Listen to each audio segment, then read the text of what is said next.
And welcome, folks, to another edition of Steady Droppin Dimes. Holiday edition. This has to be a holiday edition because we won't be on next week. As you know, normally we obviously fall on Wednesdays. Wednesday is Christmas, so this is the holiday version of the show. And so we are glad to be with you here on Steady Droppin Dimes, brought to you by Underground Printing in Ann Arbor, original since 2001. I hope you have gotten through your holiday shopping. If you're like me, you haven't. You still have some holiday shopping to do.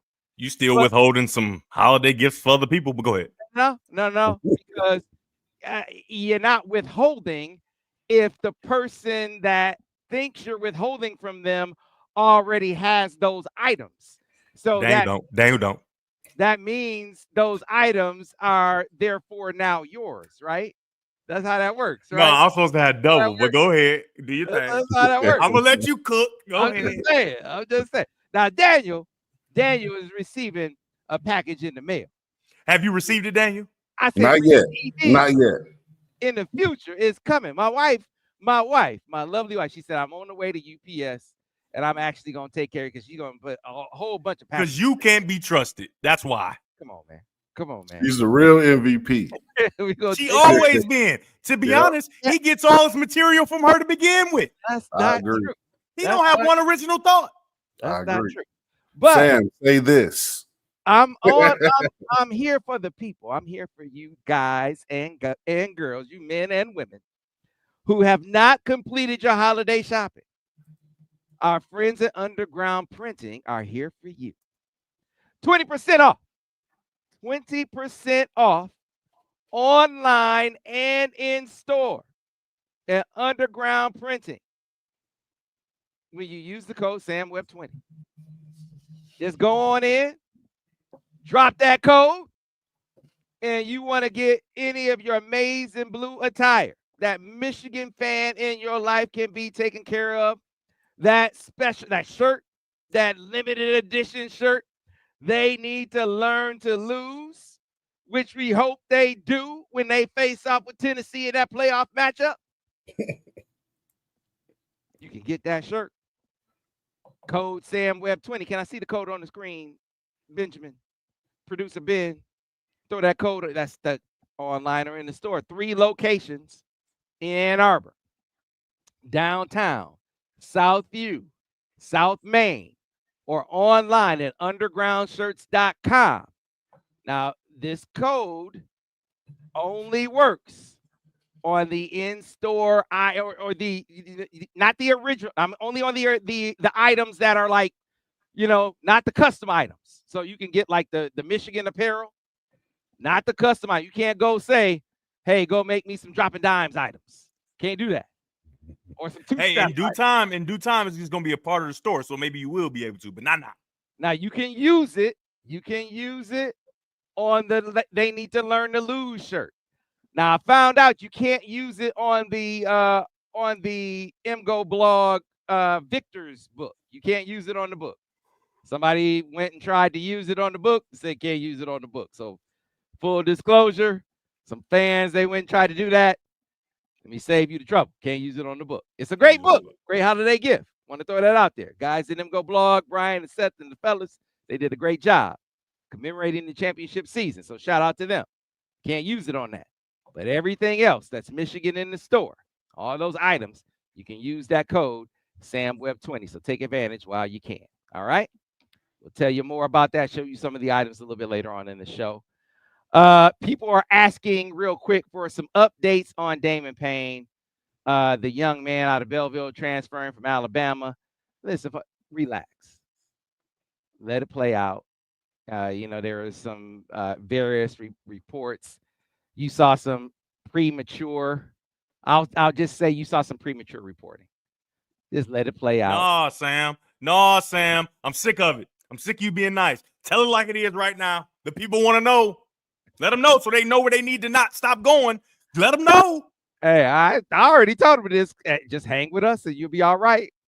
Hang with us and you'll be okay. It's really that simple. But unfortunately, we aren't the only ones doing it. We aren't the only ones reporting, so we can't control the environment. But what I will tell you is if you just relax, don't panic. You saw, something about things being rescinded, and the people like, oh my God, what's going on? It'll be fine. Just sit back, relax, let it play out. Things will work out. It's being worked on, and I would be, I think it'll work out. I'd be surprised if it weren't handled by the end of the day. So relax. All right, let's leave it at that. Okay. I'll be able to say more once it is worked out. Okay. Go work out or something. Go read a book. Man, I'm sick of do you. something. You know what, Sam? You know what I'm sick of? I'm sick of you being a professional, man. I need Flint Sam sometimes, man. You all so professional. I'll talk more about it when it's all said and done because I'm a professional and I need to make sure that I keep my integrity. Man, forget it for a little bit, man. Be from Flint, man. I don't want to jump the young man. If it was just me, I would say a whole lot. Yeah. But I don't want to get in front of him. So you too civilized, man. Let him do his thing.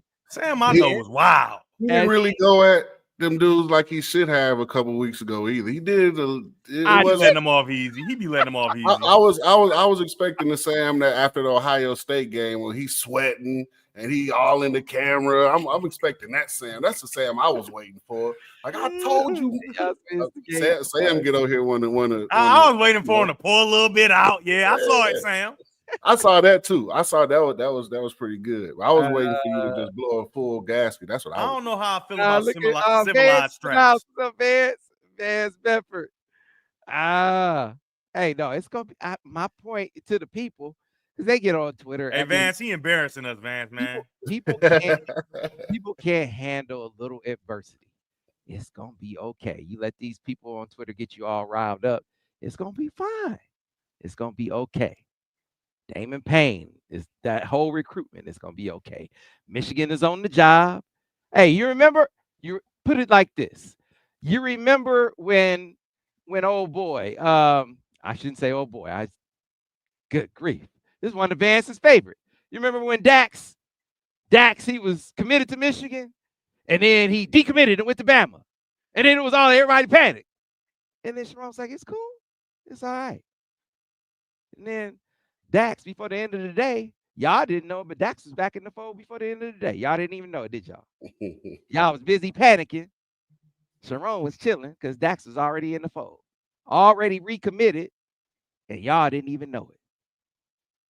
He was just working on how he was going to announce his recommitment. Little did y'all know. I knew. Y'all did. But I told everybody, just hang out. Hang out. Relax. So basically, on a recruiting trail, you basically the me of the recruiting trail when it comes, like how I am when it's football stuff, and I just keep them all at ease because I know what's gonna happen because I'm Nostradamus. I know what's gonna happen. Now you, on the other hand, you're a little different because you got inside intel. You're an inside trader, so it's a little different. However, it's very similar. Different, but same. Different, but same. Same. Tell they ought to just hang out a little bit. Don't let these people rile y'all up like that, especially these know nothing folks who have no. Let me enunciate. No sources inside. None. Sam, but I don't know who these people are, so I don't know where not to go. And you just don't name drop enough. I'm talking about. No. He name dropped all the time. Oh, okay. On 3 cats. I'm telling you. Hey, Sam is almost too good at his job, DG, because every time he mentions a name on this show, the evaluation goes up.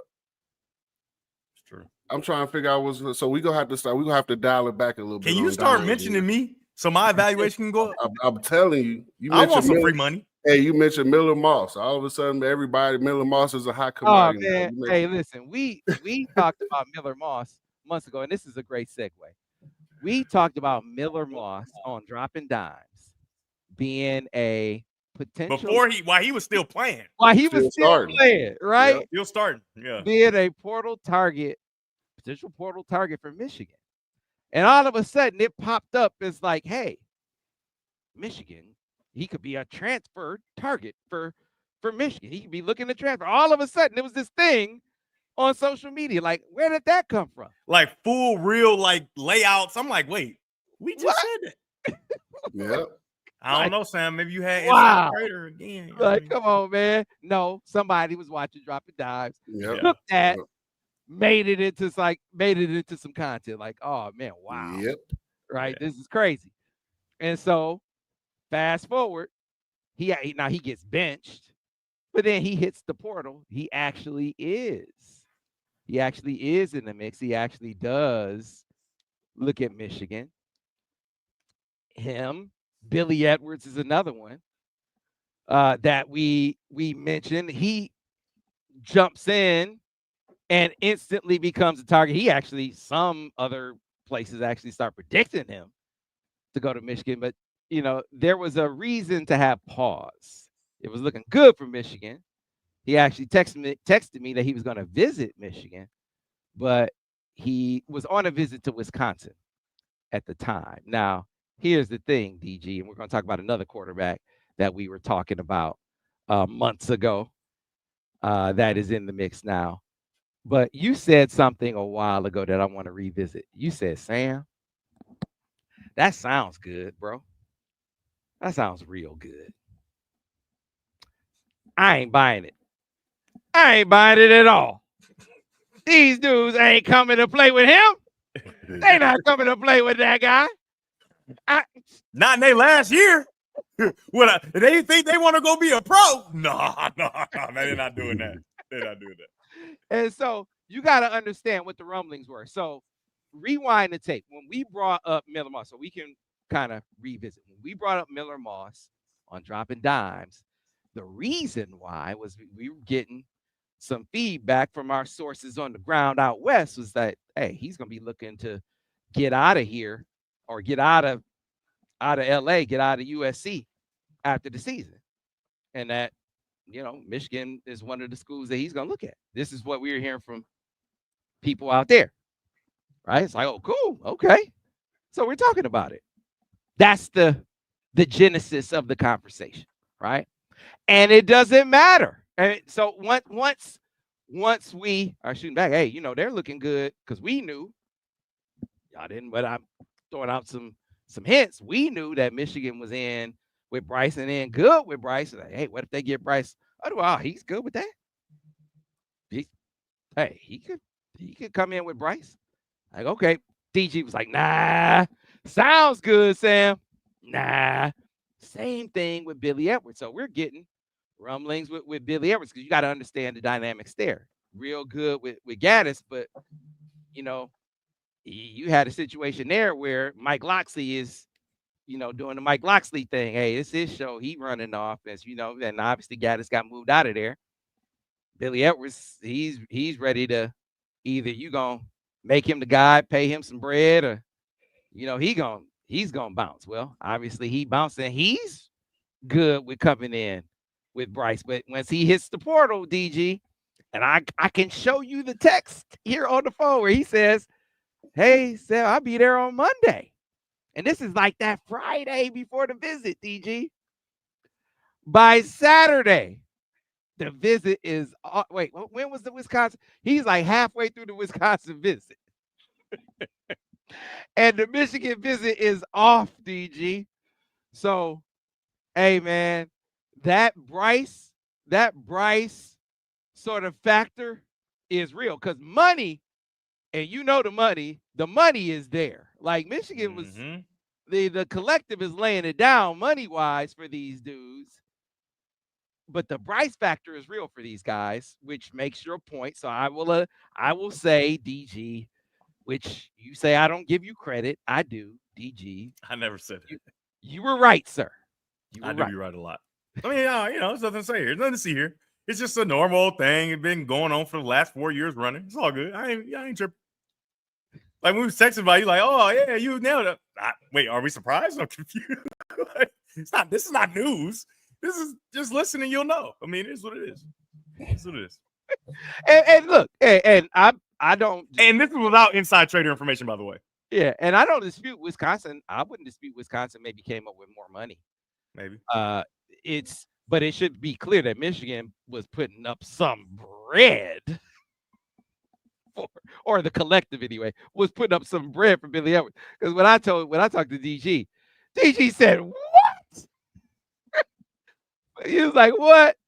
He's like, yeah. So it was not for lack of interest financially for Michigan in Billy Edwards. It was, okay, I gotta come play with him there. And I could go to Wisconsin, and it's in obscurity, essentially, with no real expectation. Seems a lot easier. Yeah. Louisville, no expectation, obscurity. Nobody's gonna be watching. You're not gonna be on every show if you playing good or bad. No, that's not gonna happen. You're not going. The camera's not gonna always go to the guy on the sideline every single time you miss a throw, or maybe anything happens. That's no. So, DG, is there a circumstance where you're a final year guy? What kind of final year guy comes in and plays with Bryce? Is there any final year guy that comes in and does it, in your opinion? Yeah. You got to be a guy that's comfortable in your own skin, right? EQ is something I talk about with the young quarterbacks I work with all the time. If your EQ is not of the highest, it's not like, oh, I'm working on my EQ, or my EQ is getting there. You got to have the utmost confidence in yourself, the utmost emotional intelligence, because there are going to be times where you throw for 230 yards, maybe you throw a pick in there, something or whatever, and everybody's going to be clamoring for the other guy. Everybody's going to be saying how terrible, and this isn't a win. Everybody's going to be saying, we could be so much better if this wasn't our guy, right? If you can't deal with that, right? If you can't deal with, right, winning and being able to go watch the film with your coaches and understand you're playing really good football, right? You're playing really, really well. You're doing everything the coaches are asking you to do. However, on the outside, they can't tell that, right? And that's the thing that comes along with playing quarterback. The emotional intelligence you have to have is, like, so many times it's not your fault, and on the outside it looks like your fault, right? When we analyze games, we don't know the scheme. Now, I have a pretty good idea because I played so much and I know a lot of football, but you don't know, right? You don't know if that tackle was supposed to kick out. You don't know what actually is happening, right? So there's a lot of times where a quarterback is being blamed, and I would put myself in there and saying, I probably have blamed a quarterback for something that wasn't his fault. Announcers do it all the time because it's happening so fast. You don't have time like we do when we used to do the quarterback breakdowns on Monday Morning Quarterback to go back, reanalyze, see what's happening, understand what's going on. Okay, that wasn't on him. That's on him. A game is going fast, right? So these announcers, whatever they say is essentially Bible, right? And it's happening so fast, you don't have time to rewatch the film, study it 5 times, right? You got to say what it is right now. And a lot of times the easy way out is to blame the quarterback, and it always looks good and is easily digestible by people that are watching, right? So can you, with announcers saying things are your fault that aren't your fault, can you go back in that locker room? Can you go back in? And a lot of people in that locker room that aren't true contributors are also going to be listening to the outside world saying it's your fault. People on defense who have no idea what the scheme is, right? Can you go back into that film room with your coach, look yourself in the mirror, see your deficiencies, right? Because you're not going to be perfect. See what you need to work on, but also understand you're playing good football. And one thing that I always thought about, and I do it now with my games, you've never played as good as you thought you did, or you never played nearly as bad, right? I never call games as good as I thought I did, and I never call them as bad, right? Some games I'm like, man, that was a rough game. Go back and watch it. It was actually halfway decent, right? It's actually pretty good. One of my better games, right? And so as a player, you have to be so confident and secure in your own skin that the outside noise literally doesn't matter, because you have to understand they don't know what they're talking about. You got to be able to listen to your quarterback coach, your coordinator, your head coach, and say, oh, I am playing well, And I can't allow the things that are being said outside to get into my subconscious because I don't know when they're going to show up, right? I don't know when I'm not going to throw that hitch because everybody's been saying I don't throw the ball downfield enough, right? But the hitch is open, it's going to get you 15, right? I don't know when I'm going to throw the ball deep down the field versus 3 defenders because everybody's saying I can't throw it deep, right? And it's in my subconscious and I got to prove myself, right? Because I'm a competitor, right? So it just takes a very strong-willed, mature, high EQ guy, and that guy can do it, right? That guy can do it. The guy that relishes in an opportunity to make sure that everybody knows I'm the guy, right? I love that this guy's behind me, right? This is just going to make me better, right? So if you're not that guy, you can't do it. No chance. You will never be able to be successful in this situation. All right. So the hunt is still on for that guy. One of those guys is one of your guys. Yeah. Potentially.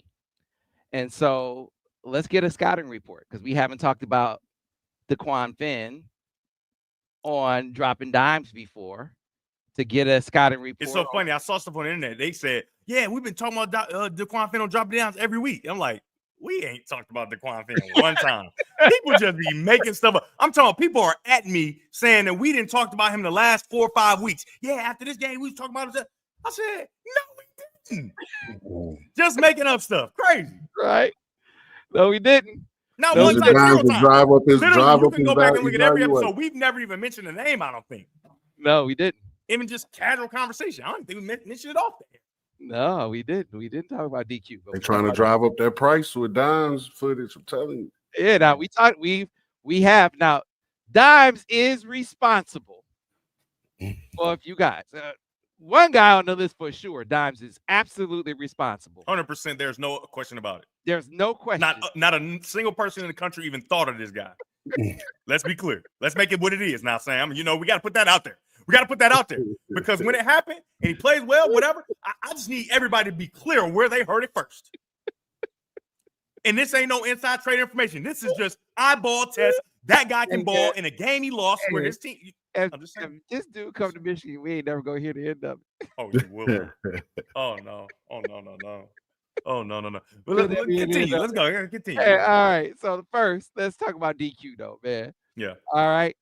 So young fella, we basically watched him grow up. This is one of your proteges, and he's balled out at Toledo. State champion in the state of Michigan, all that.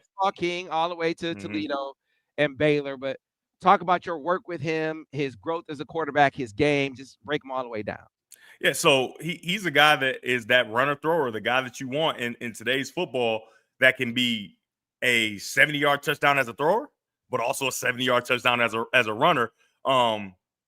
And, you know, he goes to Baylor, and it's actually set up perfectly for him, right? I mean, they're not a great team, but they got some pieces where if the quarterback can be, you know, good, that they got a chance. And he gets hurt in the second game, right? I think the second game against Utah. Utah sends a blitz off the backside. He's supposed to be blocked. The tackle completely whiffs, and then he gets drilled into the ground. And so he dealt with injuries and kept re-injuring himself during practice and things like that. But he's the dual threat guy that you can depend on to make throws and run the football and be dynamic in that way. And I think that's what you have to have in today's college football, especially if you want to compete at that upper echelon level, right? If you go look at all the quarterbacks in the college football playoff, and I don't have the list right now, but most of the guys are guys that can break the bank or at least be serviceable as a runner, right? There are no guys that are just going to drop back and kind of dice you up because defenses are complicated. Defensive lines, as we saw in the Michigan-Ohio State game, are too good. And once you get to this level of football, college football playoff, all those different things, the aspirations that Michigan has that they have, you can't have a guy that can't move and can't create because no matter how good a coordinator is, it's still chance, right? It's still guessing what the defense is going to do, right? So sometimes you guess wrong, but you have a quarterback. You have to have a quarterback that can fix that and not make a bad play worse, and even sometimes make a bad call a great call, and that's what you get from a Dequan Finn. So when you talk about his improvement, where have you seen his growth the most, say, from Toledo Dequan Finn to Baylor Dequan Finn? Well, it's accuracy for sure. And, I always talk about accuracy. It starts with your feet, right? and for athletic guys that are like premier 4-3, like athletic guys like him, it's so difficult. And it takes a decent amount of time to try to make sure that you get your feet right, because you can do so much, right? Your legs can save you from literally almost anything. And so from high school, Dequan, going into Toledo, because you got to think about it, in high school, you know how I feel about Michigan, the state of Michigan, as far as the talent that you play against, right? He was head and shoulders, right? Just, it's crazy that he even had to go to Toledo the way he played, right? Michigan Player of the Year, Gatorade Player of the Year, state champion. I think he won 2 or 3 state championships in his career. But it was just, I'm so much better than everybody else a lot of times that I can save myself, and playing from within the pocket is not a thing that I actually have to do. Now, I'm doing it decent because, I'm better than everybody. However, at that next level, it's going to be a lot more difficult to do that because there are better athletes on the field, right? And so at Toledo, that was kind of the make sure, emotional intelligence as well, but the feet, right? Can you make your feet match your eyes to make sure that your feet are in line to make throws so that you don't miss layups, right? And so those are the things that's what he's improved on the most. And it was a process of like freshman, sophomore, can't really contribute. Oh, wait, we're going to give you a little more. Oh, you're getting better. Okay. Oh, you're getting much better. Oh, now you're breaking the bank. So now we can use your ability to pass from the pocket and use your legs and run. And Coach Spavital was so excited at Baylor to have him. I mean, and it's so funny because I talked with him personally, texting and everything. And he's just like, man, he got a bad shake, right? Because you get hurt, and then the guy behind you comes in, and he's doing all the things that they wanted you to do, and they don't even know if you can do it yet, right? You can't do it because you got hurt, and this guy's doing it. So we can't put you back in the game while this guy's playing well. So we got a really bad shake there. But, I've had conversation with him, and he's developing, and he's obviously healthy and everything like that. But, he's ready for another opportunity, right? He got another shot, and like Eminem said, he's from Detroit. You only get one shot. Do not miss your chance to blow, because opportunity don't come a whole bunch of times. Now, it just came twice for him. However, it don't come 3 times. I can tell you that for sure. Unless you're DJ Uyunglele. Obviously, opportunity just continues to come for a guy like that who is not very good. Tell me how you really feel, DG. It is it's surprising the bad. It was interesting because I thought about Dequan when Jason Candle was on the list, and I was like, man. Now that would have been perfect because he knows his offense, all that, like that. Yeah. Yeah. I was a little reunion for those two, Yeah, I was like, man, if that happens, I bet you they got, but obviously it didn't. But still, look at how it works out. Yeah, he called me. He said that office coordinator said he really liked his stuff, and he really was interested in making sure that he had a meeting with him, brought his family. I mean, it's not a far way to go because he's from Detroit, but yeah, he wanted to have him in the building and whatever. And his mom was texting me and stuff like that. So yeah, I mean, it's awesome when you worked hard and you get an opportunity, because I'm just telling you, he watched me play, right? I remember him being a little kid and working out when I was still a player, right? Working out and kind of wouldn't talk to me, right? Even though he wanted to, he wouldn't talk to me. And then he DM me, even though he saw me every day. He DM me and said, hey, can we work out? Like, you saw me yesterday. Like, why do you say anything all these days, right? And so, reserved guy, but has really found his voice and learned how to feel confident about the things he do through hard work, right? And that's what you want at Michigan, hardworking guys. Mm-hmm. All right, so DQ definitely on the list. Yeah. Now, that's a guy that they looked at on their own. Mm-hmm. A guy that dropping dimes. Drop the dime on. Is absolutely responsible for. Yeah. Without question. Is Brendon Lewis from Nevada. 100%. We'll be able to take credit for. Devin Gardner. And by extension, because he did co-sign you. He did co-sign you. Who that? Borges? Yes. Yeah, he Borges. Well, he know ball. He watched the film and he said, even though I don't want to agree with this dude, I don't like Devin, I can't agree with him, I have to agree. That's how you know the kid can play, right? Because Borges desperately wants me to be wrong at every turn. It don't happen for him, but he desperately wants me to be wrong. And then when he went and watched, he said, he ain't lying. He ain't lying. This boy can play. Don't you look at those stats. Those stats ain't got nothing to do with it. You better watch him play football. He's a really good player. Yeah, man. I mean, true dual threat who is an efficient passer. I think he's high 60s as a passer. I have to pull up his. And I'm just telling you, in the one game that I watched, as far as when I called it, obviously I saw all his games because I had to call this game. But the live game I watched, I'm talking about drops galore. Drops galore. I'm talking about he hitting people right between the eyes and they just dropping the football. And it was cold that day, whatever. But yeah, It was a Boise State game, right? It was cold that Boise day. State game. Boise State. He had him in the game. Like, he almost ruined everything for Boise State. Yeah. 28-21. Al's reunion that he was at. I let him in the booth, and it was only because his wife was there. That was it. I wouldn't let him in if he was by himself. Yeah, his stats that day. I'm pulling up Brendon Lewis's stats in the Boise State game. He was 17 for 26 for 188 yards and 1 touchdown through the air. And then he had 10 carries for 32 yards and another touchdown on the ground. Right, so that is so misleading. Right, you know how Patrick Mahomes, he comes out of the game and he only rushed for 30 yards. But if you actually watch the game, you're like, oh my God, he broke the bank on the ground. Like, every time they needed a big run, he went to go get it. No matter how many yards it took, he went and got it done. That's how this kid was, right? And then a lot of throws, like I'm talking deep shots that would be touchdowns, drop, different stuff like that. It was just, I felt for him, right? Because he's doing everything he can. I remember a guy like that in the big house doing everything he can. and it's for naught because, sometimes your teammates aren't doing everything. And for him to, in that game, I'm talking about, he was getting hammered because the defensive line for Boise, I think people are going to see they're really, really good. They're high-level defensive line. I wonder how they're going to contribute. How they're going to play in the playoff. But I know all year they were hell raisers, right? He is getting smashed. And every time, getting up, dust himself off, making throws, doing all the things you need to do. I felt terrible for him. And I saw a lot of, past experience. And I was very impressed. Very impressed. Yeah, man. And so you look at his stats over the course of the year, and I'm trying to figure out, this dude he seems like a scary dude. He's terrifying. It hadn't been unlocked. I'm telling you, it is terrifying.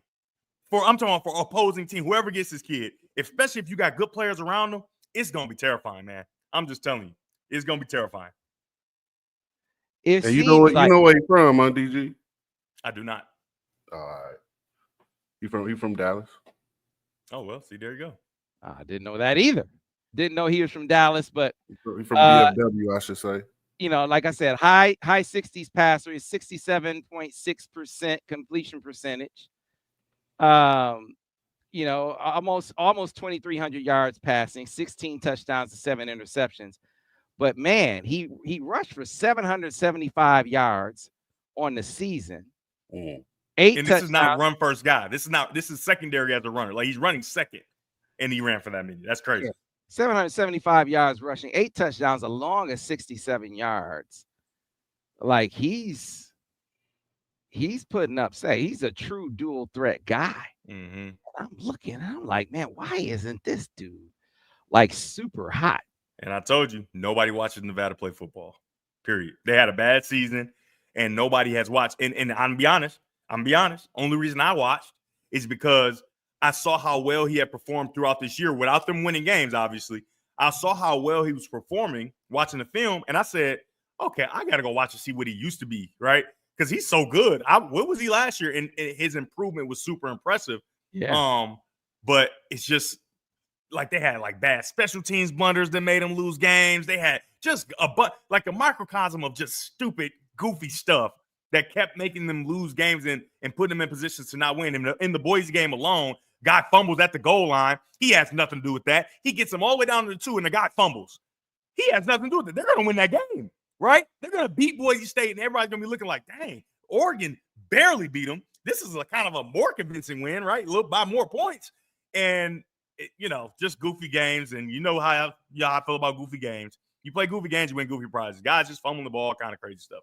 But with all that, throughout that storm, right, never saw him complain. Never saw him point fingers, right? The guy that fumbles, he just, hey, man, we're going to get it back, right? And not only just lip service, right? He goes out there, drives down, gets it. You know what I mean? So it was really cool to watch, right? And especially since, he had some issues where, he didn't perform well at Colorado emotionally, right? Talking to the coaches, he was in a bad place.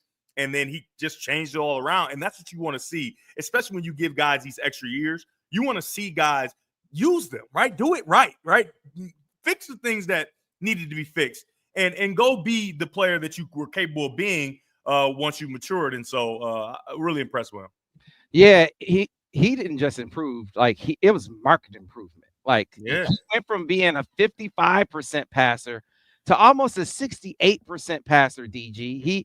He went from being a 1,300-yard passer to almost 2,300 yards. Yeah. I mean, it's 2 touchdowns and 6 interceptions the year prior, 16 touchdowns and 7 interceptions the next year. I mean, this is dramatic improvement. When you talk to the coaches, what did they attribute that to? Well, they said it was him, man. I wrote it down. They're like, it was his work. I mean, obviously, because they had the coach there that was battling cancer and things like this, right? And so, but he said like he would speak to him and he just didn't have confidence in himself for whatever happened in the past, but he just leaned into understanding football better. And when we were off air, I was telling you, like, when you're older, like, you just understand it better, right? They got the funny guy to do the shooter, lethal shooter, who said he shoots one, misses, oh, I understand it now, right? And I think that's real for these older quarterbacks, where a lot of things they just didn't get as a younger player through experience, failure, and what have you. They understand it, and they understand how important it is, the mental side of the game, right? And so once he learned that, right, his game just took off, in my opinion, right? He just understood how to watch film, what to watch, how to build relationships, how to deal with success, how to deal with failure. And once you understand that, right, the sky's the limit, especially if you already have talent. And I'm telling you,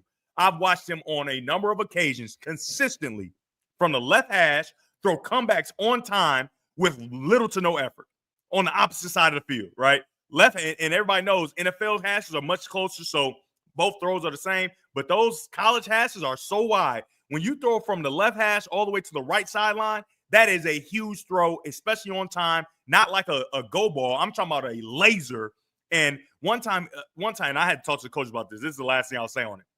One time I saw him drop back in rhythm, right? It's cover 2, right? So everybody knows safety over the top, corner down low, right? And if you got verticals, right, hole shots are good, but hole shots to the short side because it's such a far throw, the corner should be able to get back. Man, this dude drops back, holds the corner in the flat, safety's high, and drives a hole shot from the left hash all the way to the right sideline. Unbelievable throw. Couldn't believe it. And the safety and corner did not get there. It was so impressive. And I'm like, okay, if you got that kind of juice, what else can you do? And then you see his running ability and all that, and it's just like, man, he's a dog. Yeah, so people know I do my homework. I'm not just out here talking crazy, right? I'm watching film and I'm, you know what I mean? You think this is a mistake? You know what I mean? I ain't gonna get into it. Yeah, DG. Yeah. So if he comes to Michigan, you'll get credit for that. You'll get partial credit for that. I must say, because he is on the radar. Partial credit. Well, they actually got to get the dude. You mean partial like 98, 99? What? How much? How much? How much is partial? Hey, they people. What if they go win a natty with him? What about that? Listen, y'all got to. How much I get in? Listen, folks, y'all got to read. You got to go over to the MichiganInsider.com. Are y'all not on the site? Are y'all not on the site? Do y'all not subscribe to the site? No, they on 3. See, yeah, then y'all tripping. Y'all tripping. So y'all cheating on me. Y'all going over there reading the bootleg site and then coming over to Droppin Dimes. What is that? What is that? Come on, man.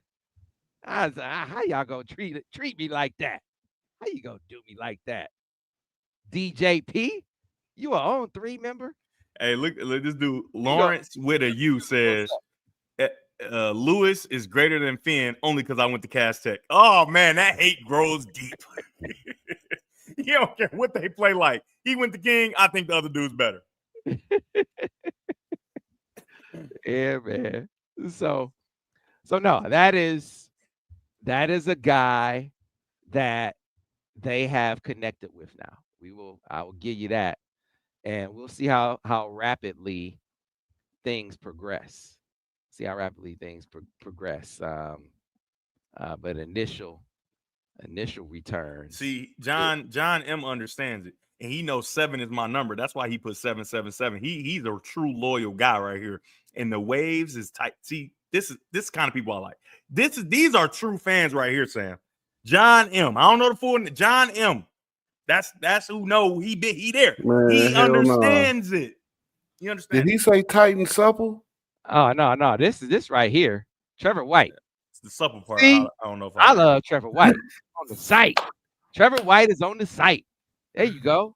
hey, DG. Hey, hold on, no, Daniel. Leave it alone, man. Nah, you gotta Leave it go alone. back to John. Go back to John, Sam. Go back to John.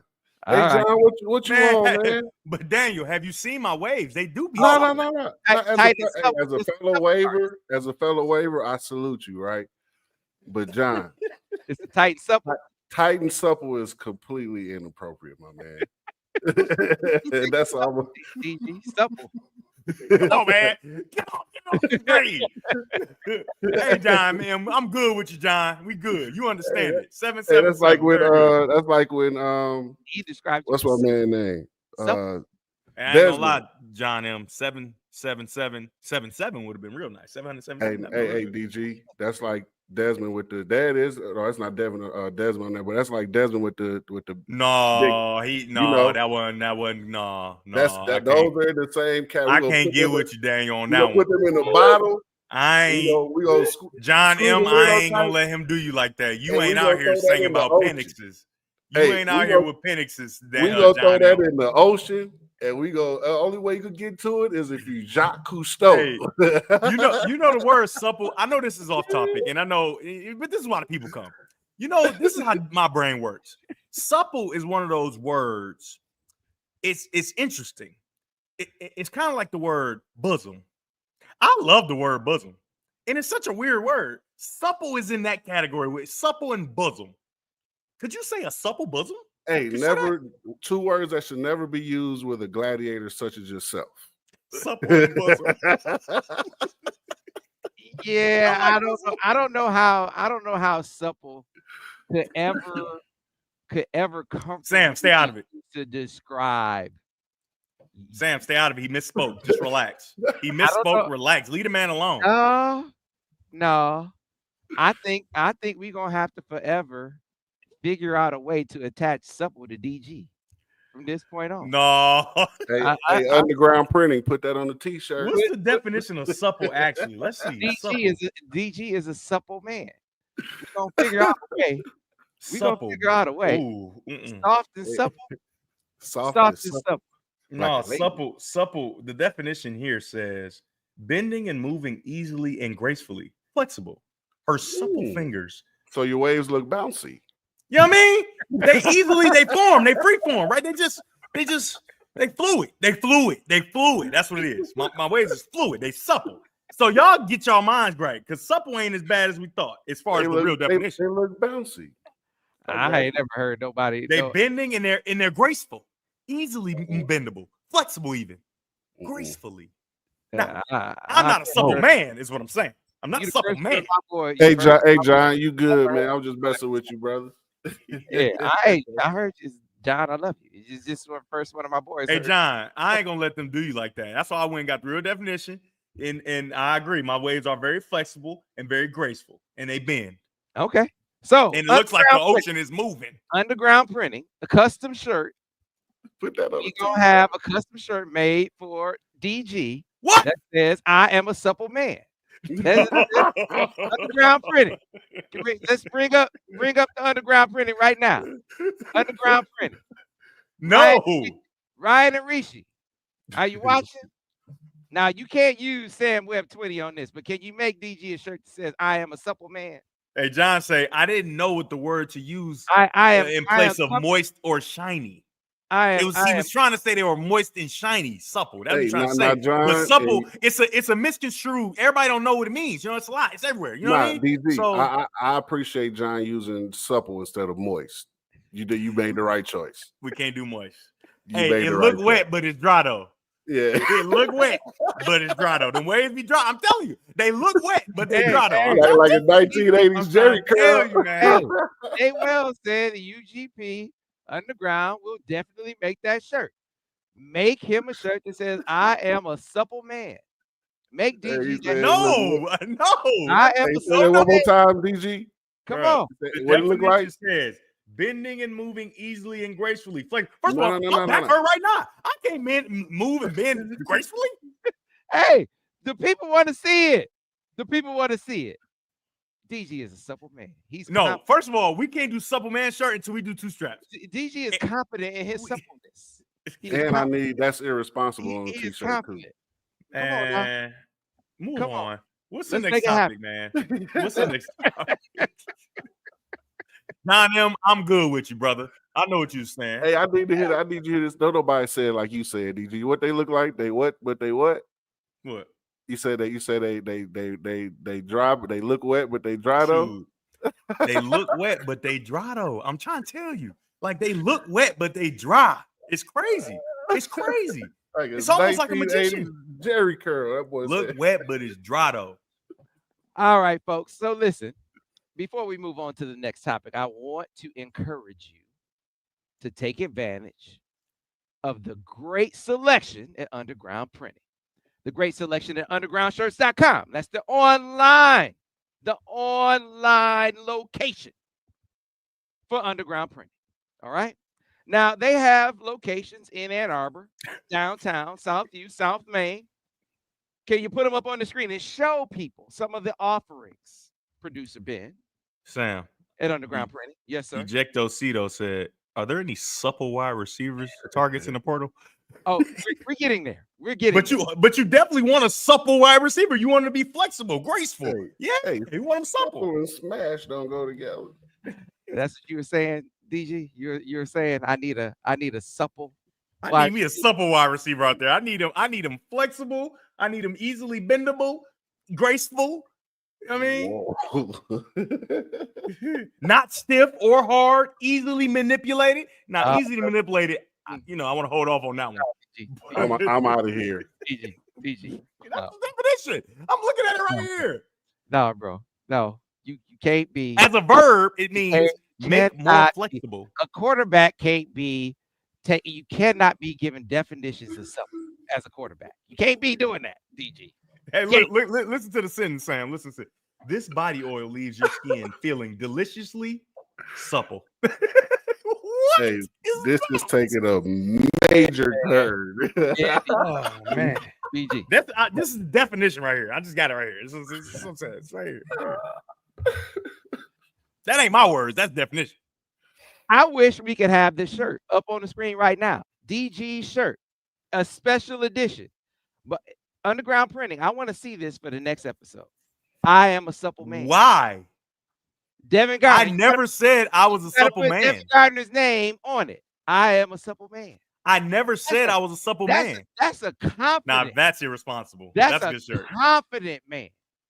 That's a confident man. A confident shirt. I am a supple man. Now you. So you gonna wear one? I didn't say I'm not as confident as you, DG.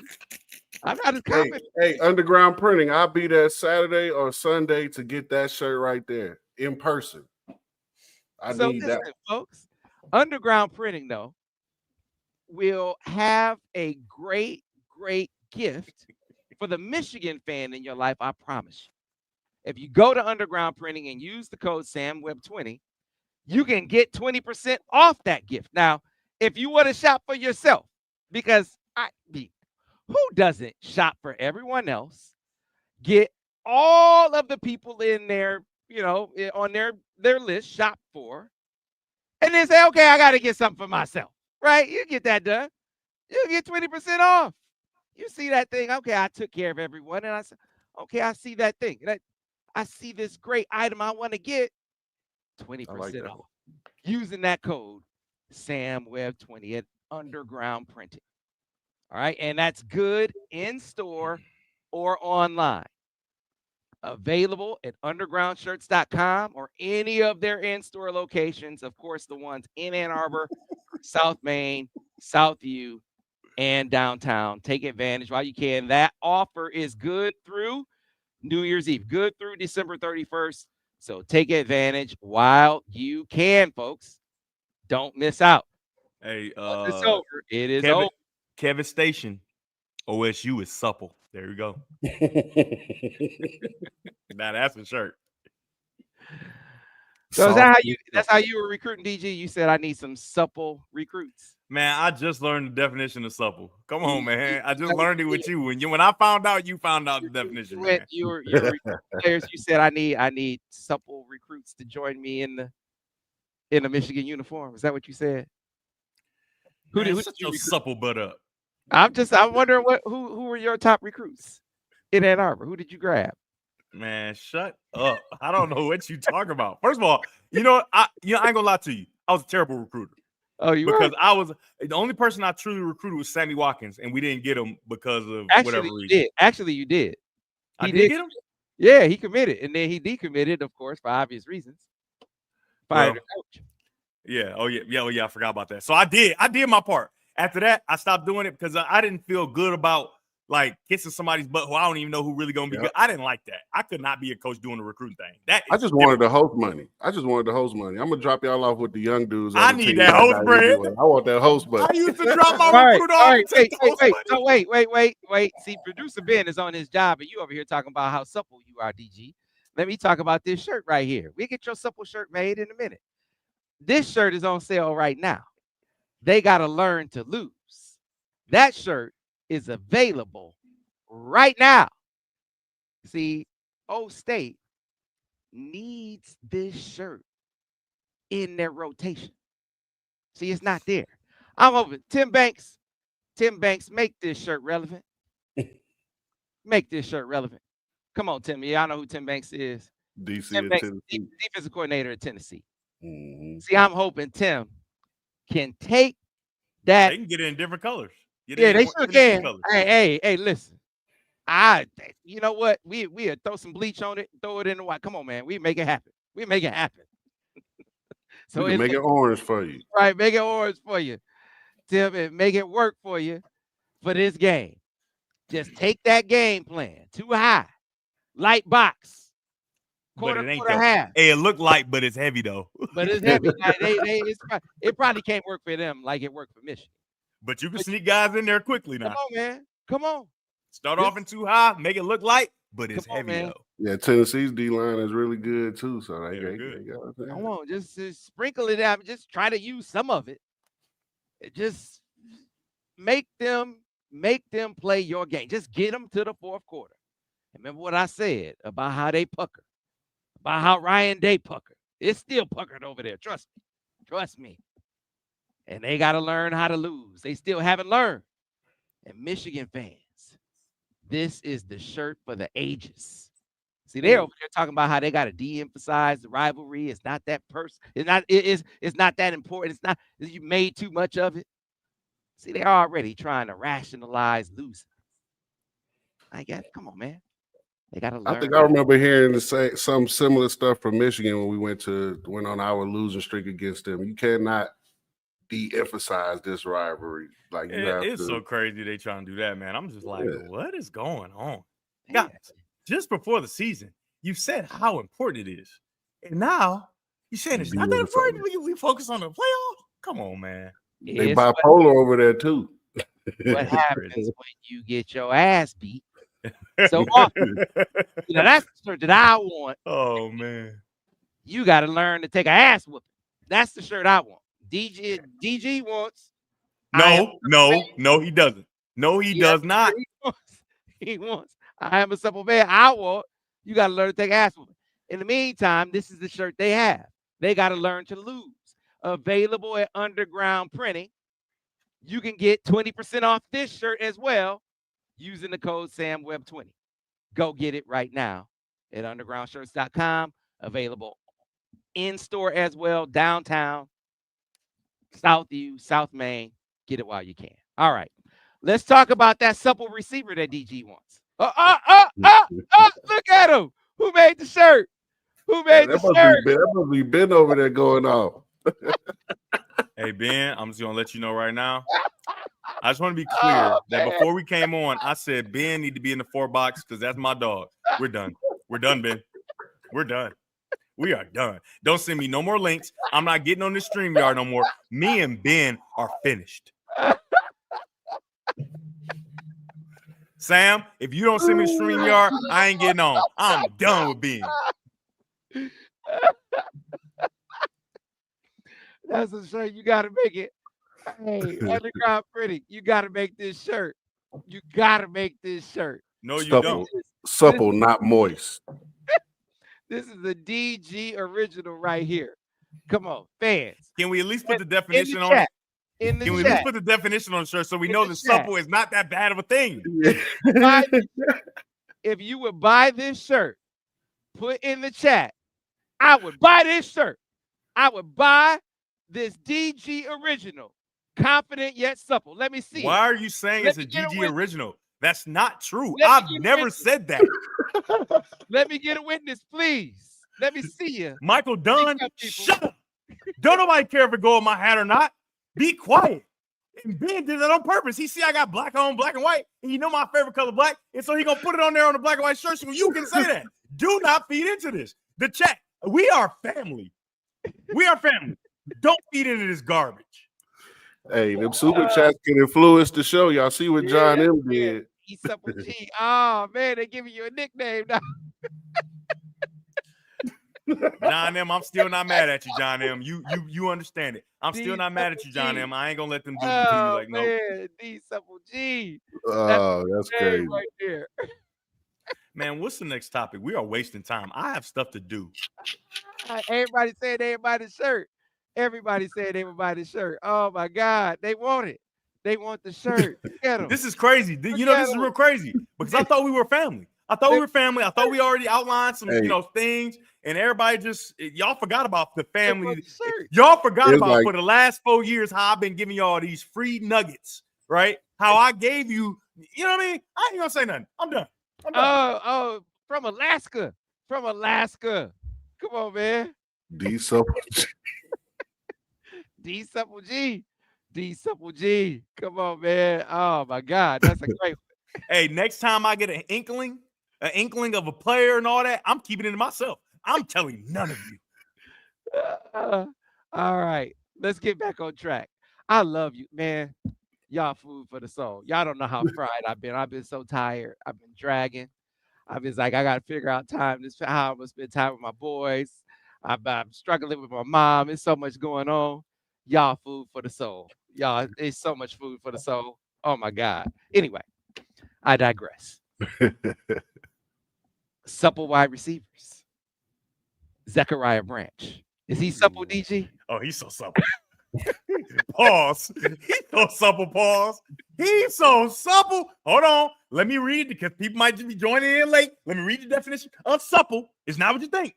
Supple, adjective, bending and moving easily and gracefully. Isn't that what you want in a wide receiver? Flexible, right? And then another definition, not stiff or hard, easily manipulated. Now, like I talked about before, the easy manipulated part, we want to leave that one out. And I'll just, but let's just go not stiff or that, actually just leave that second part out.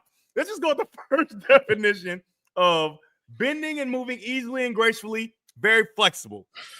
And then a verb, make more flexible, right? We want supple wide receivers because they nice. All of them are nice when they supple. False. So, if that makes sense. What I can say. People probably watching now, joining now, and wondering how we're even talking about supple. You got to go back to the beginning of the episode. We had a very good, family member who he didn't really misspeak. He just was he was trying to give, he just didn't know that we have these childish hosts and then these childish analysts. He didn't know we had that. So he was trying to be a grown up about it, but these childish, so yeah. Yeah. So at any rate, Zechariah Branch, yes, Michigan is among the teams he has interest in. Big time player. Now, I like to sort of give people an accurate assessment of where Michigan is in the mix. This is kind of like,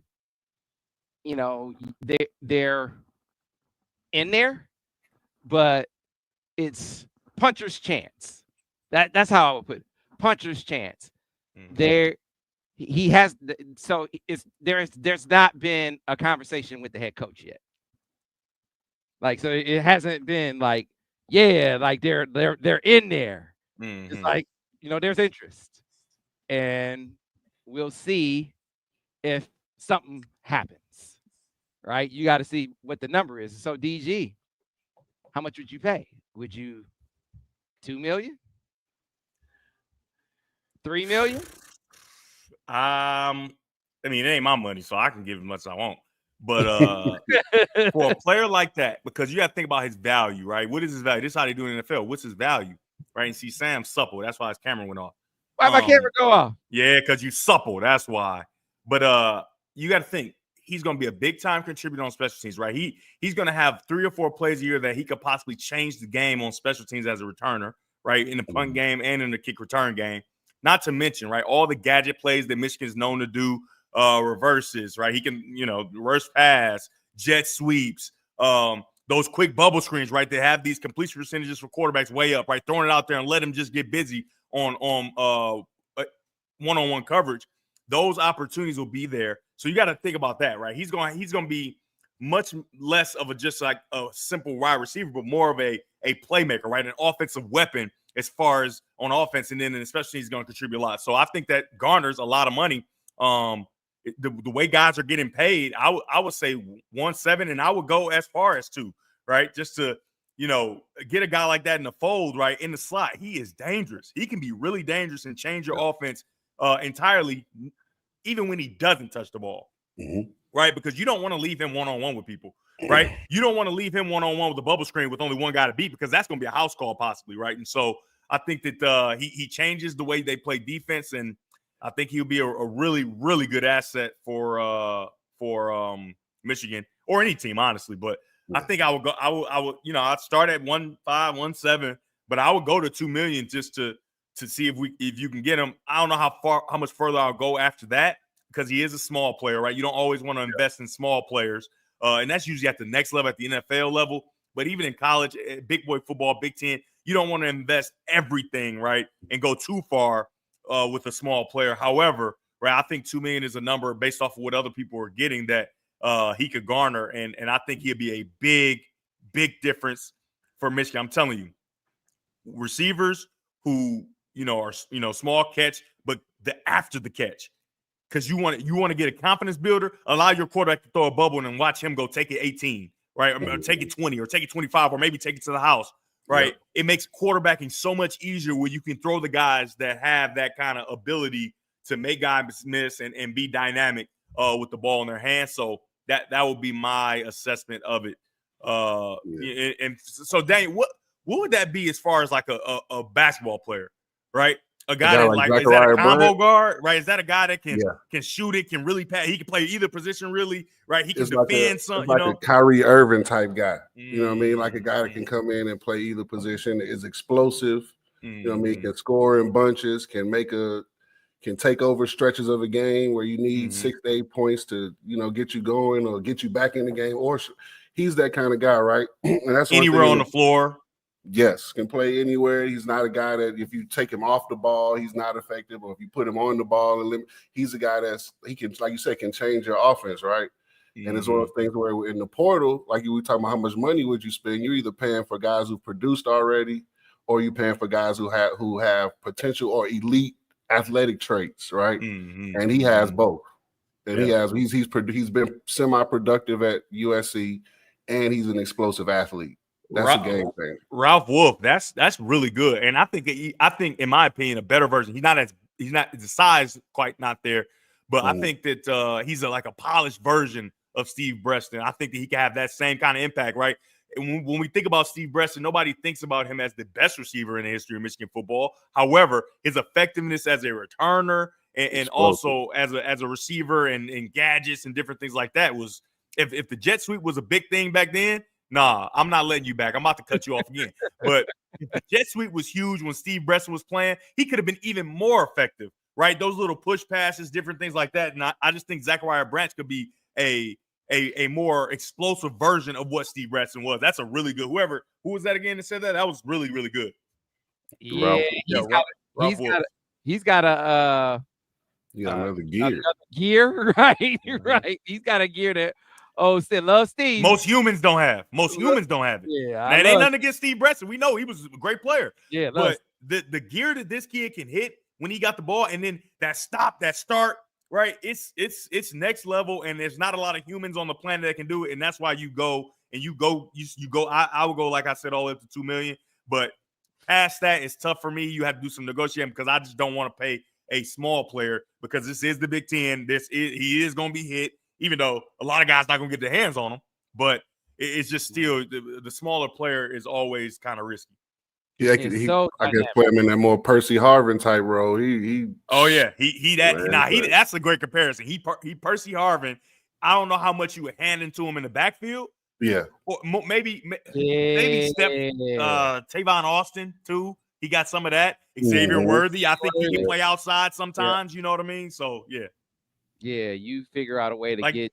Everybody thinks about a shorter guy as a guy who can't play outside, but that's not true, right? If his skill set allows him to, Jeremy Gallen, 5'7", outside guy, right? Antonio Brown, 5'9", outside guy. Carolina Panthers, Steve Smith, 5'9", 5'8", outside guy. So you can be an outside guy and be dominant at that size, but you just got to have the skill set, and I think he does. Yeah, Steve Smith is a flat out animal though, and like Jeremy Gallen that just pit bull, just had that unbelievable catch radius and strength and I'm better than you and I'm gonna embarrass you. Period. Route technician, all of that wrapped into one. And then when you get in the run game, I'm about to bury you in the blocking game too. Yeah, you know what I found surprising. I can't say that I watched a lot of USC. I obviously watched the Michigan game, and I watched them a little bit more. For him to be so dynamic, never used them. Yeah, you hardly ever see him get the opportunity. Like now, when Caleb was there, Caleb forced him into it. Right? They used him because of Caleb's ability to kind of extend plays and different things like that, and he excelled with Caleb. But last year they didn't. And for Lincoln Riley to be such this offensive mind, as everybody says. How do you not find ways to get him just to touch the ball 7 times? And you know what I mean? Like, you got to find a way. It's almost like last year if they didn't find a way to get Coach in the ball. You got to find a way for him to touch it. I don't care how he touches it. I don't care. Hey, Donovan. I felt that way about Donovan. We spent the whole season like, man, how do you not get this dude involved in the passing game? You remember Gaddis figured out a way to get him involved in the passing game. A bunch. When they finally started using him, it opened up everything else. When they finally started putting him in the game later in this freshman season, that was one of the ways they started incorporating him was in the passing game. And so it's like, man, okay, we got to figure out how to get this dude touches. That's one of the things we emphasize. And you use the phrase offensive weapon. It's like, how are we not figuring out a way to get this dude? Positionless players, and this is why the Chiefs are so great. This is why teams like 49ers, right? You think about Deebo Samuel. What is he? Is he a running back? Is he a receiver? Well, they're not playing as well because they don't use him as a running back as much, right? They're using him as a pure wide receiver, and it's weird that they don't understand that, right? You had your greatest success when he was able to do all the different things. You don't know where he's going to line up. I think offensive weapons are players that you can't even really put a value on them, right?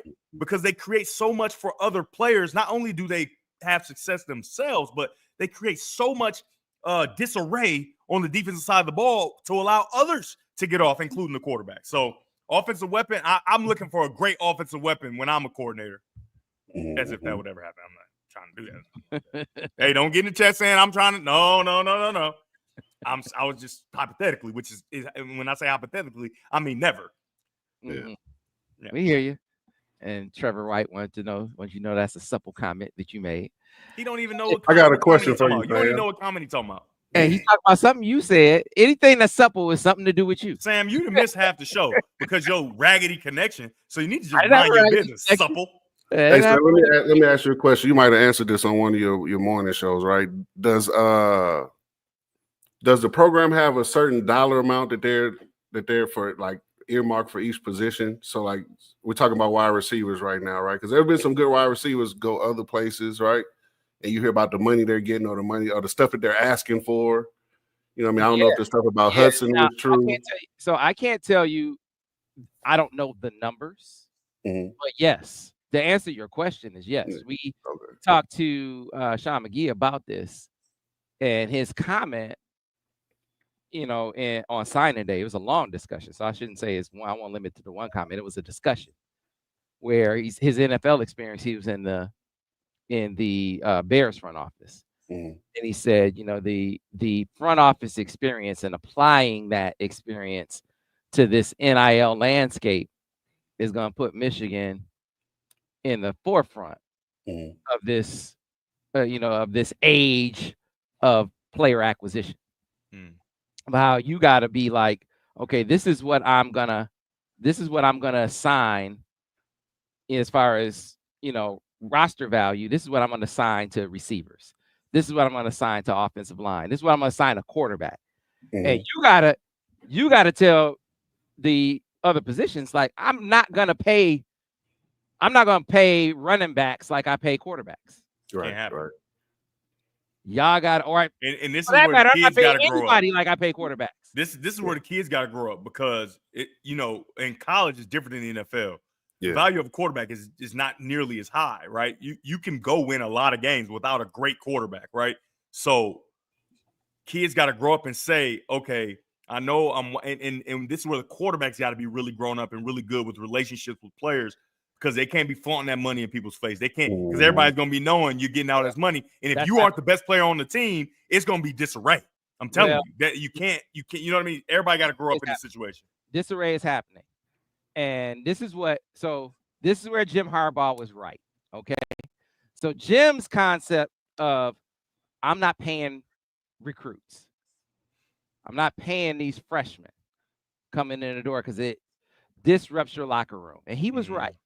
Now, it messed up, it kind of put you out of those last two recruiting classes. Kind of knocked you out the box. It knocks you out the box of the Bryce recruitment, right? You aren't in that recruitment. But to me, it's you deal with the short-term pain, because it's going to correct itself. Yeah, everything's going to, yeah. It's going to correct itself, because your young guys are eventually going to be your old guys. So right now, you're dealing with some pain. All the rosters are. Your young guys are coming in with these salaries, right? They're coming in, your 5 stars are getting 250, 300, some getting $500,000, whatever. And you got some veterans on the squad that are looking at it like, I didn't bled for this program. Why is this dude getting all this bread? He don't even know where his class is at yet. He hasn't played. He ain't been to a workout. And he's getting more than me? He ain't threw up after the lift yet. No, man, I need more money. Now, mind you, this older guy is not even an average player. He starts. Or he starts or he plays, but he's just okay. He's not a big ticket guy. He's not a $500,000 player. But he thinks because this freshman has all this money, I should be getting more because this dude hadn't played a lick and I'm a starter. Well, you got a decision to make as a team, as a coach, as a money guy, as a general manager. You got some calibration that you got to do. Whether it's that starter who's just okay or that backup who's just okay, you got a decision to make. Do you just let that guy, okay, maybe you just got to go test the market. Go ahead. Go ahead and go do you. Because you can't overpay for that guy. Yeah. You can't overpay for that guy. I think it's going to be a lot like European soccer, though. Like, you're going to have, like, especially with certain teams outside of, like, the Saudi oil-backed teams, you have the mid-level, the lower-level teams. Like you said, they have a budget and they have a certain earmark for each position, and that's what we're going to recruit to. You know what I mean? If you don't fit that, then, hey. Right. Work out. I guess my point is you're going to have some of that short-term pain that you just got to deal with. Some guys you're going to have to let go. Yep. And you're going to have to let them go. You're going to have to let them test the market. Maybe leave the door open for them to come back at your price, right? And be cool with that. But with that comes another set of issues of like, now this kid goes out and he come back, and now he gotta come back at your price. And now he come back and he at your price, but now he just disgruntled all the time. Yeah, and that's that short-term pain. Yeah. That's why while you deal with the realities of the NIL era, it's just gonna be that way in the short run. Eventually, these young guys who have these high salaries, it's gonna correct itself. Because if they can't play, guess what? They aren't gonna get that money when it comes time to re-up. When it comes time to get the next contract, that's gonna go down. And you know what? Hey, and honestly, you're gonna get lowballed too, because we gave you too much money to begin with. We gave you too much money. And when the freshman comes in that gets more money, they're gonna understand because you were that guy. Yeah. You were that guy. You still benefiting from it. You still got that money in your pocket. Yeah, hopefully. You still got that money. And so it's all good. Just like in the NFL, they understand they were rookies once. They got the money coming in and it works out. They don't trip when rookies come in getting salaries because they were rookies at one time. So it all works out. But when it first starts, it's going to be pain at the beginning. And so you just got to deal with that right now. The other part that they're realizing first, as you deal with that short-term pain, you're also realizing that when it comes to when you're spending on the high end, on a high end, like when you go, okay, now the guys that you got to go get that are going to be your players. Retention is cheaper or more efficient than acquisition.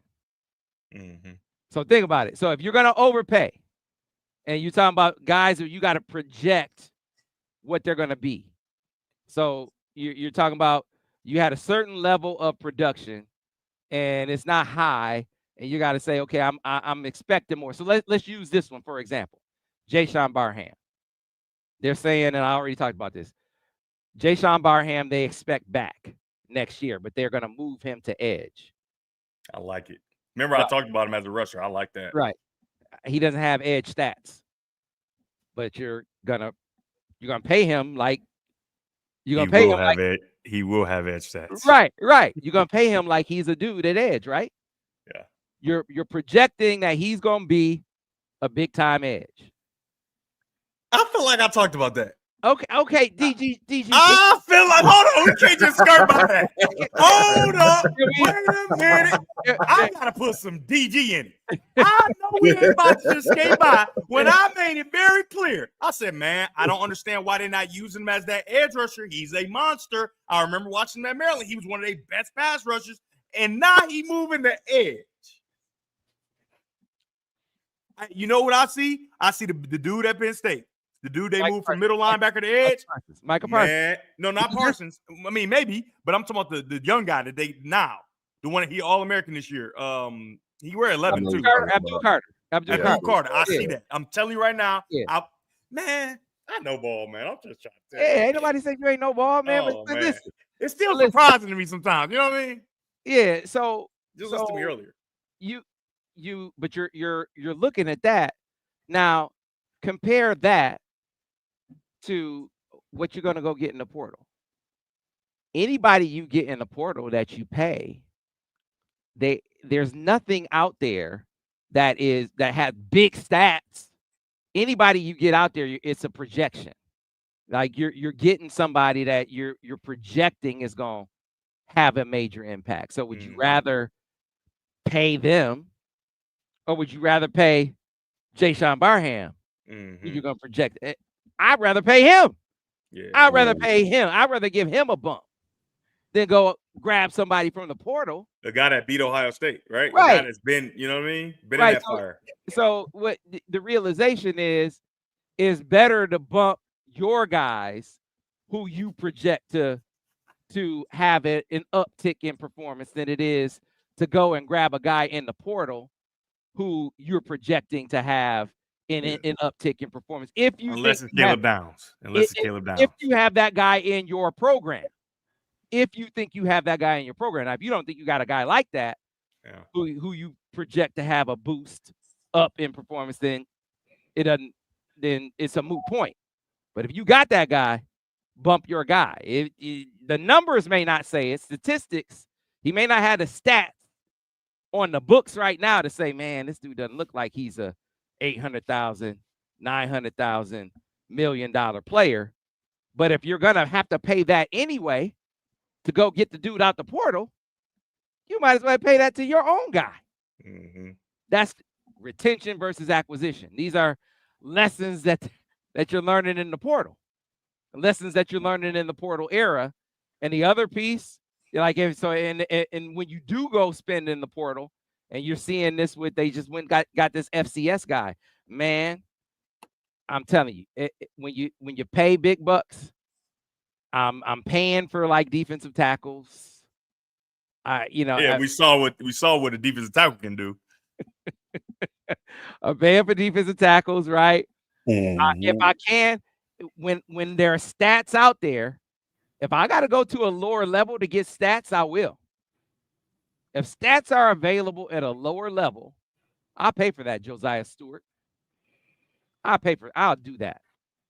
Stats over stars, if they are available, I will do that. Because, man, I'm telling you, the stars can get you beat. Yeah, for sure. They can. And fired. They get you beat and fired. And we say that I don't know about football. We say that in basketball all the time. I'm talking about in the portal. In the portal. The guys who are the stars, particularly in programs where they're it's like a 4 or 5 loss team, and it's like a high star guy who was like a backup on that squad, Mm-hmm. and you're going to get that guy. Yeah. Why is he a backup on a like a 4 loss team? Yeah. And also, what fans have to realize too, and I don't know if Michigan's doing this, but I know for a fact they need to do this. Just give them the answer to the test yet again. They need to make sure that these guys match who they want them to be as people in the locker room, right? Because no matter how fans get excited because they see the stats, they see the production, they see all the different things. However, the way he is and how the type of person he is, the type of attitude he has, right? What kind of guys he in the building when you're not playing football, all those different things, they matter so much because of the culture of the football team, right? And so if you don't have that, if you don't vet that before you give them this money, right? Money doesn't do anything but make you more of who you really are, right? So you can wear a mask on these visits and, seem like this team guy, whatever. You get that money, you're going to be exact. People say, oh, money changed you. No, money made you who you were. Right? Who you really wanted to be, right? And so if you give money to guys who want to be something that isn't conducive to the success of your football team and your culture, right, you're going to have a problem, right? And I think Nick Saban hit it on the head. It's like, yeah, you're paying all this money, but are you paying the right guys, right? Are you getting the right guys in the locker room that are going to improve the locker room, not only just on the field, but the development of the young players, right? Do you get a guy that's older that can bleed everything he knows and understands into a young player positively? Or are you getting a guy who is, because of the money, he's become more of who he is in a negative way, and he's bleeding to the young players negatively, right? That's the thing, right? Where, I'm showing you how to do it in a negative way, and so now it's festering, right? One bad apple can spoil the bunch, and if that bad apple is an alpha, I'm talking about an alpha, a true alpha, and he's negatively influencing, that could ruin your program for I won't say generations, but for the foreseeable future. So those are things that have to be talked about. And like I said, it's a hard job. I don't envy them at all. Money and personality and how does it fit and all these different things. But if they don't vet that, that'll be a problem. So when you see them not get guys that maybe fans thought that they should get, I just caution fans to think and trust that they vetted them. And as talented as they are, their personality may not match the locker room. And so you don't want that guy. Yeah, Lama Bryan says, just hope Brady, Hart, or Carter Smith don't turn out to be superstar QBs. Bro, what was the alternative? To turn down Bryce Underwood? Lama, I hope you aren't thinking twice about that. Man, I wouldn't give it a second thought. You couldn't. I hope that they turn out to be the best versions of themselves. That's what I hope for those guys. However, there's no way you take those guys over Bryce. Hell no. You ain't even. You know I am. And even I'm saying that. No. Man, hell no. No. You don't even think twice. No. I'm just saying no. Just say no.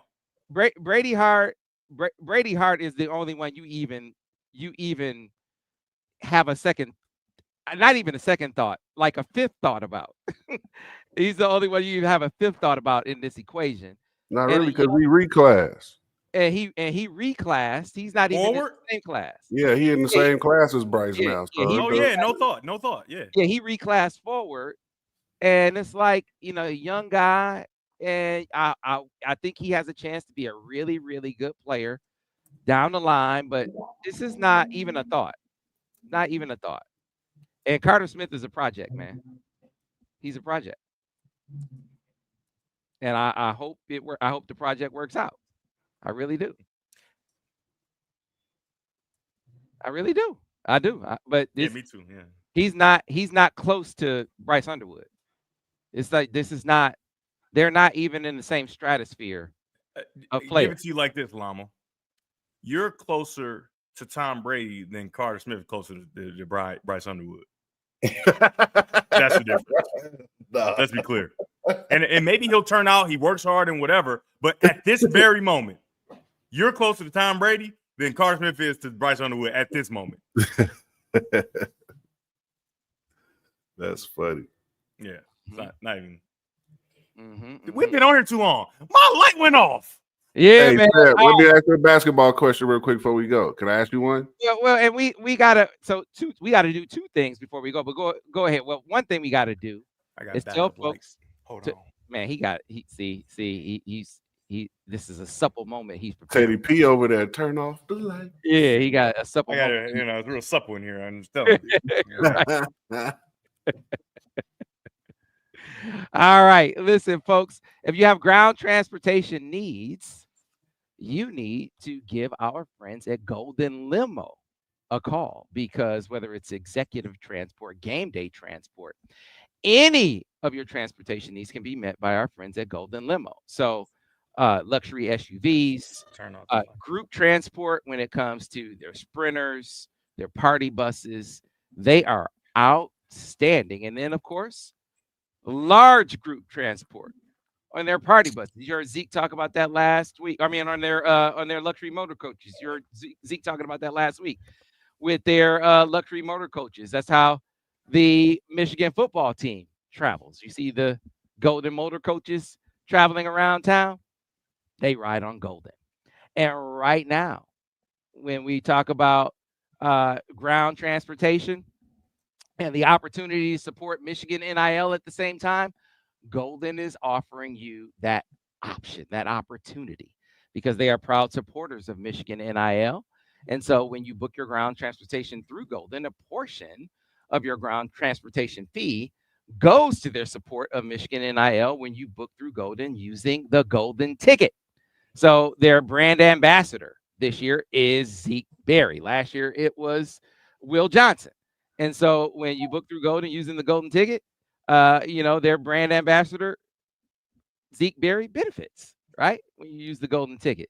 A portion of your ground transportation fee also goes to Freedom River. It's a great veterans charity, a very simple proposition that you also benefit from, because you ride not only in luxury and style, but you also ride safely when you ride on Golden. Very simple, very safe, very easy when you book riding on Golden. GoldenLimo.com/golden ticket. Ben, please drop that track. If you have ground transportation needs, get to your destination on time, every time with Golden Limo. Ride like the Wolverines. Feel like a Wolverine when you ride with Golden Limo, the proud transportation partner for many of Michigan's sports teams and the primary transportation provider for Michigan Wolverines football. All you have to do to book your Golden ticket reservation is go to goldenlimo.com/golden ticket or call their team at 734-668-8282 and mention Golden Ticket to book your transportation reservations today. Sam, when we gonna recut that? I think I should be that voice. I'm much fancier than you. When we shoot, See my red light? when we get out and shoot a spot in the summer, I think that should be my voice on that. or when we shoot the Golden Party. And so that's the other thing. So the Golden Limo party is coming up on January 30th. They have set the date. And so Droppin Dimes crew, we're going to get the Droppin Dimes crew. Is Borges going to be there? And so we're working that out. Is Borges going to be there? If he going to be there, I'm not coming. We working that out. We figuring right, it out. See. Only we'll figure it out. He might not be supple enough to make it. Right? Oh, he is one of the more supple. we'll see. We'll see. But if you book your ground transportation with goldenlimo.com and you mention the golden ticket or goldenlimo.com/golden ticket, you might be selected to attend this party as well. Droppin Dimes crew will be there.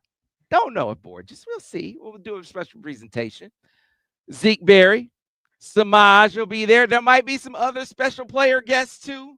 Still putting together the list, and you might be there as well, but only if you book through Golden, mentioning the golden ticket anywhere in Southeast Michigan or anywhere in the country or abroad, because you don't have to be in Southeast Michigan to book through Golden. You can book through Golden using their partners as well. It's goldenlimo.com, and you can be anywhere in the country and book your ground transportation through Golden through their partners. So there you go.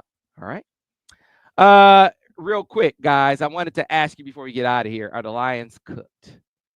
Because their injuries, let's run down their major injuries. Marcus Davenport out for the season. Dwayne Barnes out for the season. Now we know Aiden Hutchinson out for the season. You have Aleem McNeil now out for the season. Carlton Davis out for the season. We just found out that you on the other side of the ball, you just lost. Knuckles is out for the season with a torn MCL. It's like, man, how can we keep sustaining these injuries as David Montgomery is done? They're going to get Alex Anzalone back, fortunately, but you cannot lose all of these guys, especially all of these key defensive guys, and expect for it not to impact you at some point. Yeah. And it just feels like this is too many. DG, are the Lions officially not a Super Bowl team now? No, I think that if it was basketball, like if it was NBA basketball, absolutely. Right? Because you got to go win a 7-game series, right? And but this is football, and we learn from the little giants that it only takes one time. Right, on any given Sunday. Well, we learned on any given Sunday, right? There are many football movies for that reason, and they are so good offensively that they can be in the game in a shootout with anybody, and all it takes is for them to get the ball last or something like that. And so, and the loss of Montgomery, as much as he's a big loss, and the Knuckles and Sonic thing was a big thing, I think that surprisingly, we're going to see a better version of the 26. I think that he is going to explode, and him being able to carry the whole load, I think that's going to be special, man. I'm telling you, this in my opinion is a generational back, and he has some of that juice like we talked about with Zechariah Branch, where he got a gear, man, where these are the best humans in the world at playing football, and he's significantly faster than all of them, right? And his ability to run between the tackles, and though he's not a big guy, he's still got great power when he runs as well. And so he picks his spots, and he's going to get more carries, and I am okay with that. I'm 100% okay with that. See, I think Jahmyr Gibbs, I agree with you. I think he's generational back. I think he's unbelievable. Just like I think Josh Allen is a generational quarterback. I think he's unbelievable. I think you have offensive talent on those two teams that is otherworldly. And so Josh Allen and the Buffalo Bills just beat the Lions, right? Mm-hmm. Lions scored 42 points and lost that game. Mm-hmm. Whereas the week before, look at all the points that the Bills put up, and they lost that game. Yeah. Neither team is stopping people. Yeah. The Buffalo Bills, the last 2 weeks have given up 86 points. They lost to the Los Angeles Rams. Yeah. How long can you go on not being able to stop people and win? Can you just outshoot team? Can you think you can just outshoot teams or win shootouts all the way to the Super Bowl? I don't think you can, DG. But Sam, this is the crazy thing, because you just laid out that stat for the Bills, and people saying that they are a favorite. Some people are saying they're a favorite, right? And so agree with they're you. having the same issue the Lions are having. And in my estimation, honestly, in today's football, you're not truly stopping anybody. Nobody is, right? Even the best defenses, they aren't truly just stopping those great offenses, right? And so I think that that's the saving grace for the Lions. They have a great offense that on any given Sunday or Saturday or Thursday or what, Friday, they playing on every day. This Monday. On any given day, they can be unstoppable. And that's terrifying because the other offense is going to have to also be unstoppable for them to lose. The one thing that we know for a fact is every offense isn't great, right? And so one game, one night, one day, I think that the Lions can win on any given day against anybody in the NFL. However, it is an issue and a problem. I wouldn't make them a favorite to win the Super Bowl, but they're still in Super Bowl contention in my estimation. You're right. I agree that the offenses, especially the top offenses, they are unbelievable. And so no defense is like gonna stop these high-powered, high-octane offenses. To me, it's about being able to get a stop. Can you get a stop? And the problem with the Lions against the Bills was they couldn't get a stop. They never stopped that team. Like the time where they did get stopped was they missed the field goal. They didn't truly stopped him. They stopped themselves. And you got to think about it. You're not playing. First of all, you're not playing Josh Allen before a Super Bowl. And he, aside from Patrick Mahomes, until Patrick Mahomes is dethroned. Like, first of all, let's put him in his own deal, right? So Josh Allen right now is playing the best football quarterback in football.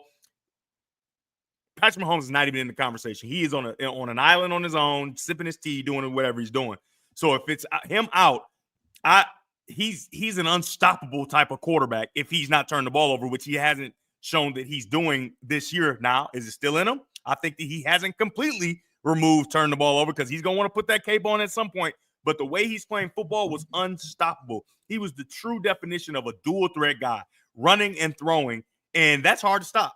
You ain't going to have to see that all the time. Who you going to see like that? Who you going to see like that in NFC before you get to Super Bowl? So you won't. Are y'all deep enough to overcome Dan Campbell at this point, though? Oh, here you go talking crazy. See, before y'all were healthy. Hey, y'all got a supermodel as y'all quarterback. I don't know who we got. He's trying to be cute in his pictures. Listen, Come on. Now, I know what you're getting at, and you know me. We had this discussion. I thought that fourth down call that he made against Green Bay was atrocious. That fourth and one call from his 31 with 10 minutes to go or 11 minutes to go, up 3 was an atrocious call. I wouldn't have done the onside kick. I know this is what you're getting at. I wouldn't have done the onside kick. You're down 10. What is there? I think there are 10 minutes to go in the game or something like that. I think it was too early to do that. Sam, but in this game, you said it. Hold he on. Ain't stopping them. Right. That's what I'm getting at. In this game, I'm not knocking that decision in this game because he had not stopped. They had not stopped Buffalo all day long. They had a running back that had 180 receiving yards, Sam. Right. I understand. That was crazy. They had not shown any ability, any signs of stopping Buffalo at all. So, I mean, you could gamble and maybe there was going to be some game pressure that they almost got it. And hope that Josh Allen was going to go back to be an old Josh Allen at some point. You can have that hope. But he ain't do it. No, man, I'm not going to knock that decision on this day in this scenario, given the circumstances that they were facing. I wouldn't have done it, but this to me wasn't as bad as the decision he made the week prior. So, yeah, I agree. I asked you, did they peak too early? I asked you, did they peak too early? You ain't want you talking to me like I was crazy. Well, I mean, I don't think that all these injuries have anything to do with peaking, man. That's part of it, though. Daniel, you want being healthy and being in form at the right time. But let's scrap that. Enough Lions. I want to ask you about this kid. Hold on, Daniel. The Lions are currently. What's the Lions' record? The Lions are 12-2. Relax. No, I know. They're still outstanding. I know y'all. I know it's new for y'all, right? But I've been. They're still 12-2. Nah. 13-3 and something like that, then get in there and get beat by the Minnesota Vikings in the first round, or the Seattle Seahawks, a 7-9 Seahawks. So it happens. Don't get it twisted. So you said you wanted to get a basketball question in real quick, Daniel. Yeah. Let me ask. So have you seen the kid that just committed to Oregon from Berrien Springs?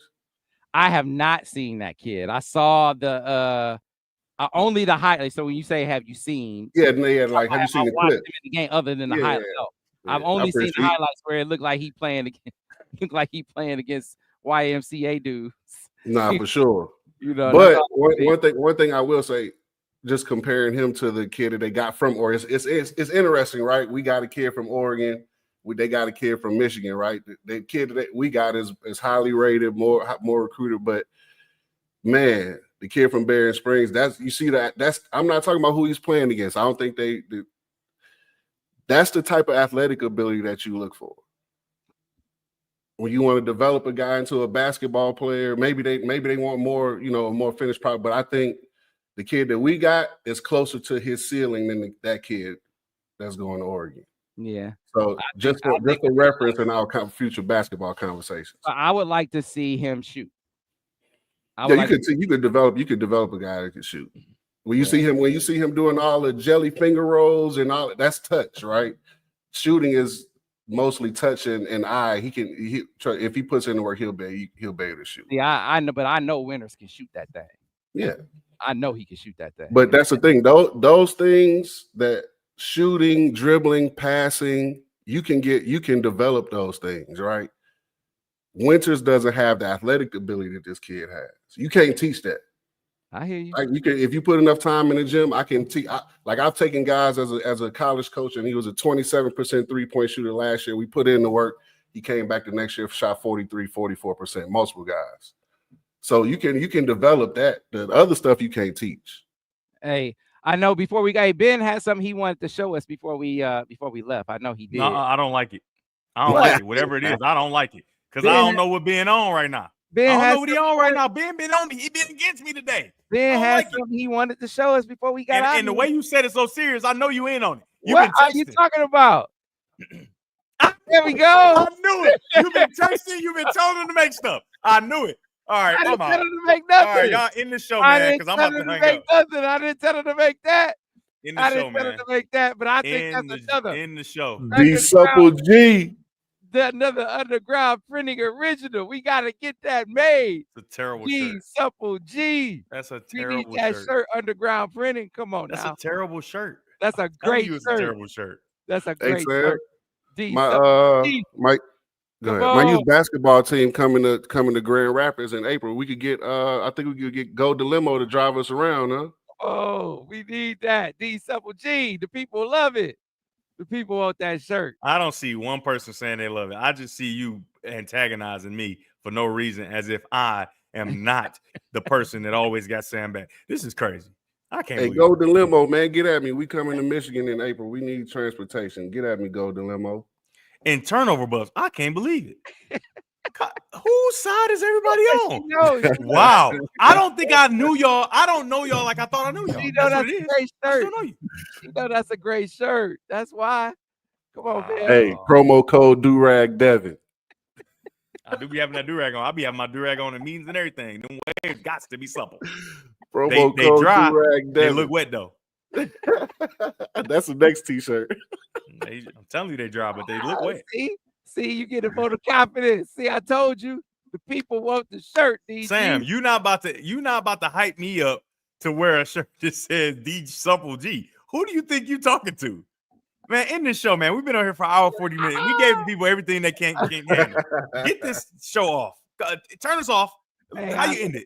Do I end it? If y'all want that D Supple G shirt, promo code Durag Devin, you get 20% off. I'm telling you, I'm telling y'all, we're gonna get that shirt made. We're gonna have a Droppin Dimes merch store. D Supple G is gonna be in there. That's irresponsible for sure. And I am a supple man. That's gonna be in there too. Mark my words. I also goofy games get goofy prizes. I get that in there too. So at any rate, folks. Yes, thank you. End the show. Thank you. Thank you. That's going to do it for this edition. Hey, folks, have a happy and safe holiday season. We'll see you. So what day will that be? Will that be? I ain't saying Merry Christmas to none of y'all. None of y'all. Nobody on this show. Being in the back, I ain't saying Merry Christmas to you. Nobody in the chat, because all of y'all are attacking me, and I don't like it. Promo code 98 do rags. So we'll see. And Daniel, I hope your package never come. Promo code 98 do rags. Come on, we'll see you guys on the 29th. So that'll be before the game. And don't be bitter, be supple. Come on, DG. And Sam, I hope you lose all the backs to all your remotes. And your batteries just be falling out all the time. I hope it. Have a happy and safe holiday season. For those of you who celebrate, have a Merry Christmas. And we'll see you after the holiday, folks. Thanks a lot. We'll see you on the next episode of Steady Droppin. Maybe. I don't know. You might not see me.